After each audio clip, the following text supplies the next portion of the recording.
Hare Krishna, dear devotees. Today we will speak about what is the purpose of life. And I have taken from Srila Prabhupada's teachings 30 points, and we can go through them and discuss a little bit. So, in his books, conversations, lectures, letters, Srila Prabhupada sometimes speaks about what is the purpose of life. Sometimes he says what is the aim of life or what is the goal of life. These are similar, and the first thing that I have put that he mentioned is devotional service is the purpose of life. So devotional service means service to God or service to his devotees. And devotional service in Sanskrit it's called bhakti. Bhakti means devotion, but bhakti Srila Prabhupada translates as devotional service. Bhakti also means love. But devotional service doesn't refer to any kind of ordinary service. It refers to spiritual service or to service to God. Then another one is renunciation and attainment of the transcendental position above the three material modes of nature. So this world is governed by the three modes of nature: ignorance, passion, and goodness, and every living entity is under the control of the three modes. But if one is able to rise above these three modes and in this way attain transcendental position, then he is fulfilling the purpose of human life.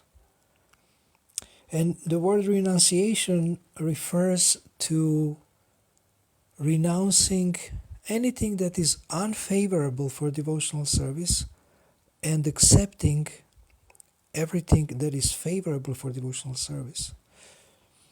In one sense, renunciation is funny because nothing belongs to us anyway. Even our body is temporary vehicle that we are using. So what can we renounce?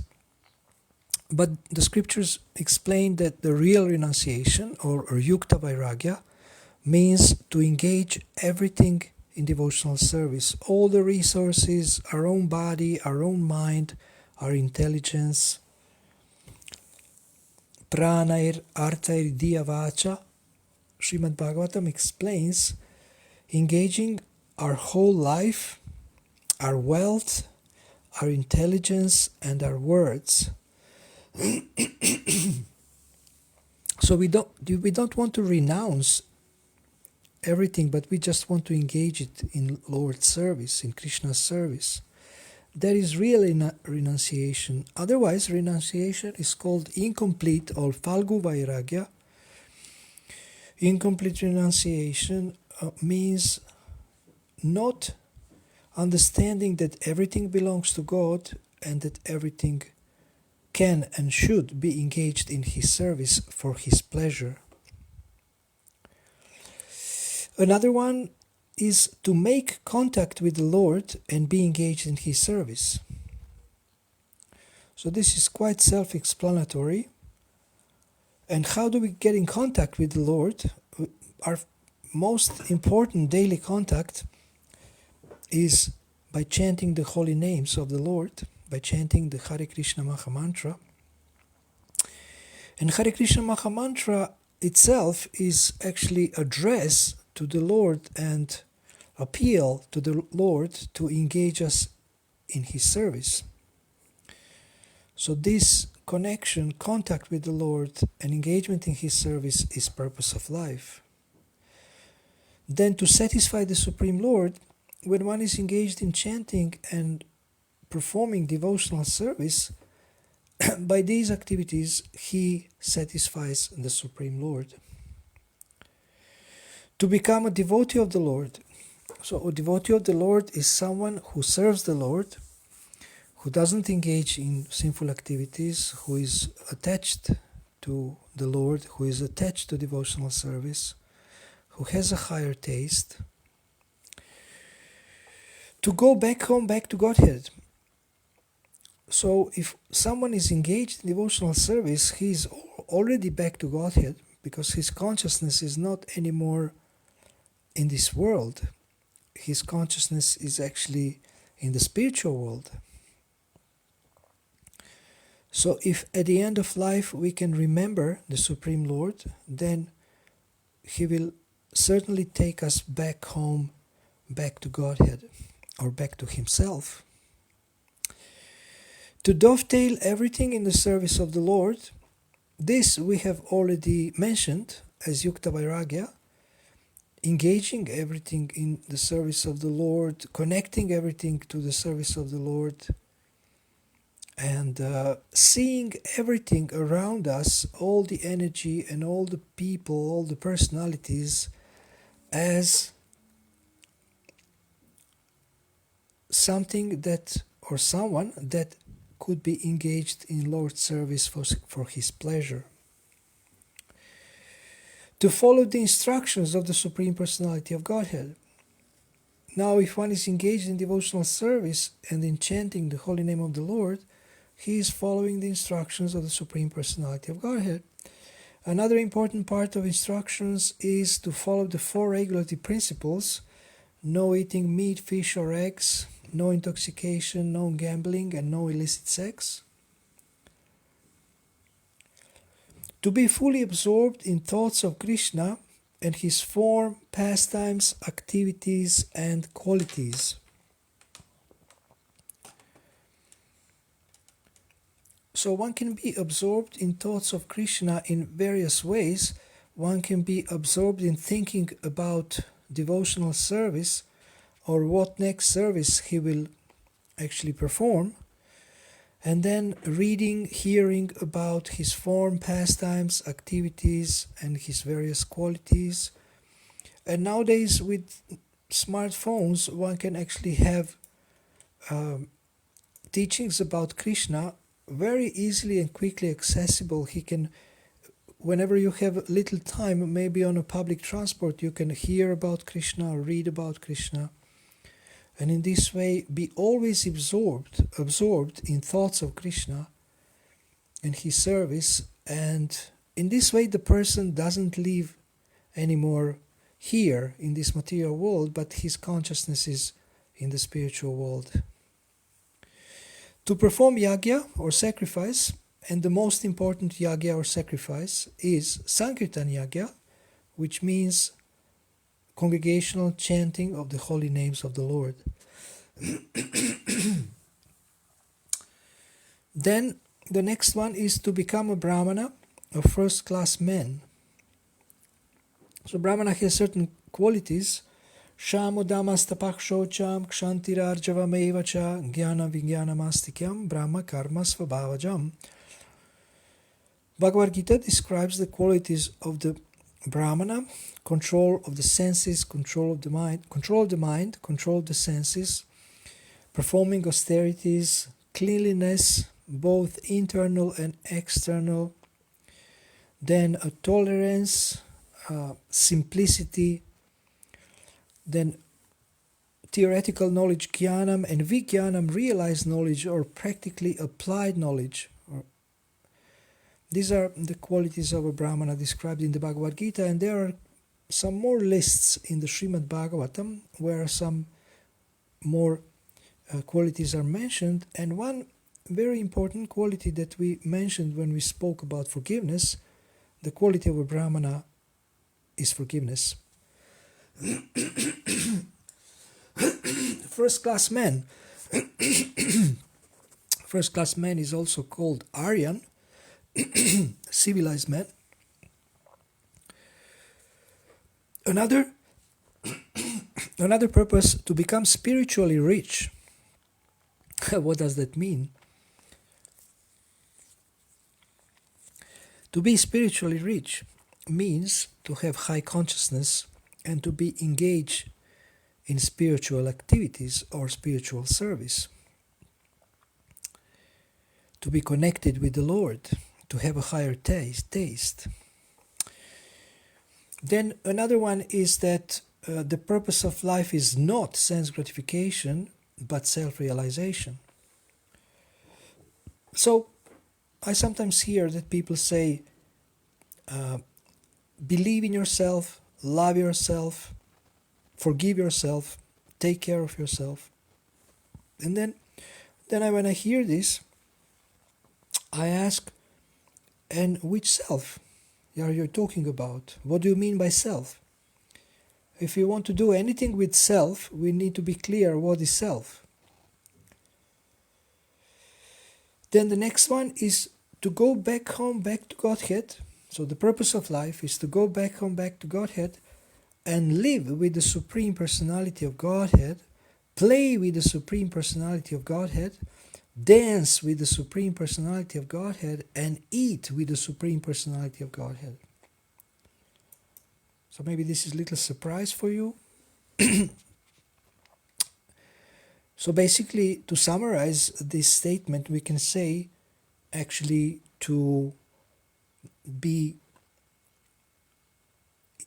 in association of the Supreme Personality of Godhead. To revive our dormant love of God. It is said, Nitya Siddha Krishna Prema Sarva Kabunoi Shravanadi Shuddha Chitte Korayeudoi. Krishna consciousness is eternally situated in the hearts of living beings, and it's not something that will be gained from the outside. They already possess this, and by hearing and chanting, this eternal and inherent consciousness is revived or is awakened. So revive, it's dormant, it's like in the state of sleep at the moment, but by hearing the holy name of the Lord and by hearing the scriptures, this dormant love of God is being awakened. The next one is to inquire about the absolute truth. Now, we have spoken many times about the importance of inquiry, and we know from the Vedanta Sutra that it is said, Adhato Brahma Jigyasa, that in this human form of life, the most important activity is to inquire about the absolute truth. And in relation to this, we also want to know what is our relationship with the absolute truth, or what is our duty in relation to the absolute truth. So, inquiry throughout the whole life, the whole spiritual life, or the whole human form of life, is essential on a daily basis. We inquire of others, we inquire of our spiritual master, we inquire of the scriptures, and we also inquire of ourselves. So asking excellent questions is very, very helpful for self-realization and God realization. The next one is to attain the favor of Lord Vishnu, the Supreme Personality of Godhead. So how do we attain the favor of Lord Vishnu? It's very simple, by chanting his holy names and by engaging in devotional service.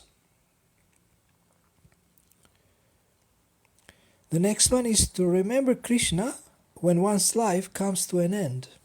So this is confirmed in the Bhagavad Gita, that at the end of life, whatever one remembers at the end of life, he will attain that position.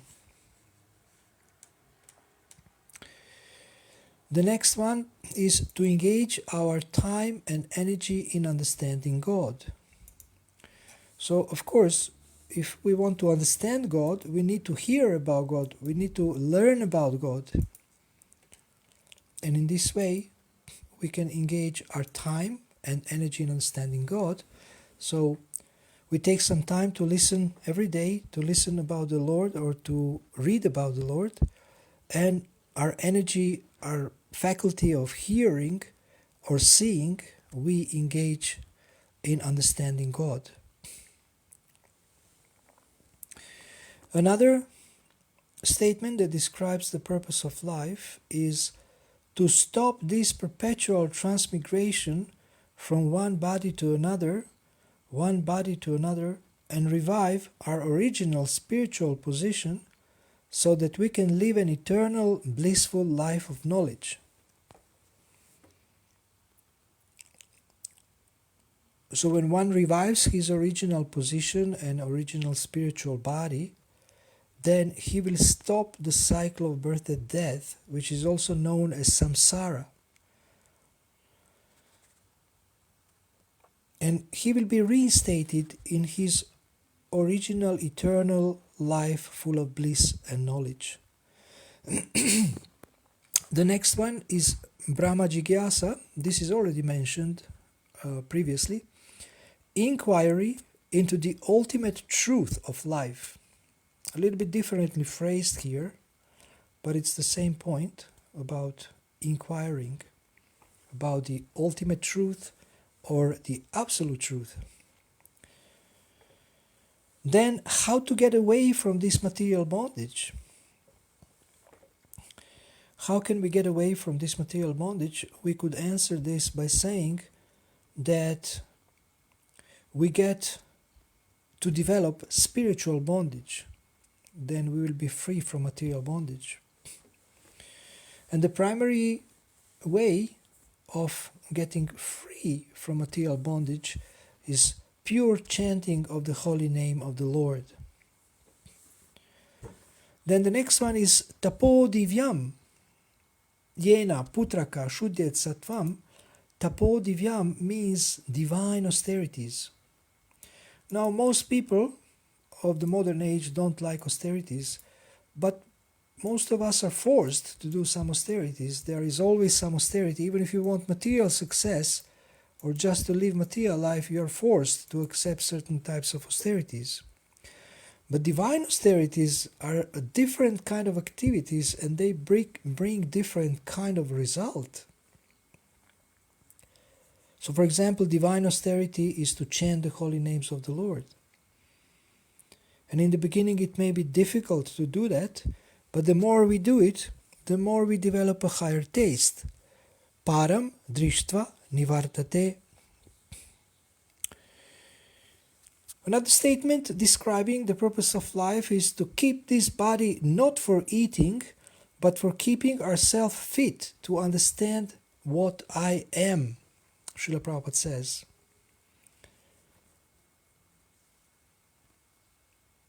So body and mind are related, and we don't understand with the body, we understand with the mind.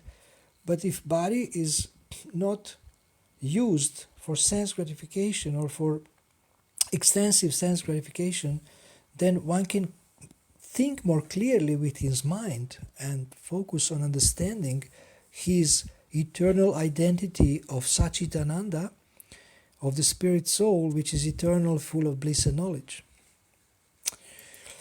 Purpose of life is God consciousness, purpose of life is Krishna consciousness, purpose of life is meant for reviving our Sanatan Dharma, or occupation, our eternal occupation. Sanatan Dharma also means our eternal characteristic. We have just few more. How to get out of this repetition of birth and death?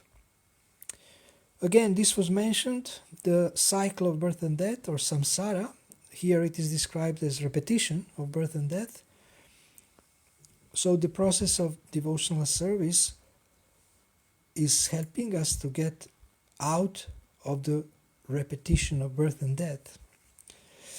Then the statement that is coming before the last, it says what the purpose life is not. So the purpose of life is not dharma, artha, kama and moksha, four activities in which everyone is engaged in one way or the other.